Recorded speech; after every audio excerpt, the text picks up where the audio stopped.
Let's go to IKEA here in Riyadh. If you're looking for affordable breakfast, punta na kayo dito sa IKEA. O yan, may Swedish restaurant po sila dito na nagsiserve ng breakfast. Everyday po yan. So, mag-start ng 8:30 to 11:30 ang kanilang breakfast. Dito yan sa Swedish restaurant nila. So, sa baba lang kayo guys ha. Hindi na sila ngayon sa taas eh.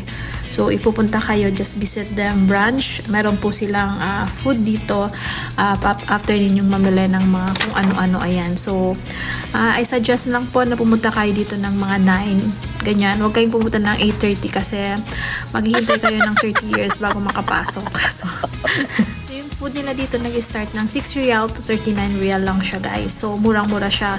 So, yan yung mga in-order namin food. Amerikang talaga, breakfast talaga siya guys. Okay naman yung food. Masarap naman siya guys.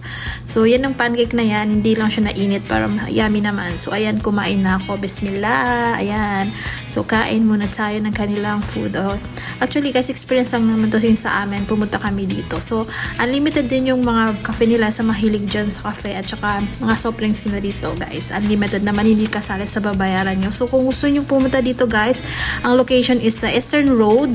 Dito po yan sa Riyadh. Salamat po sa panonood. Bye.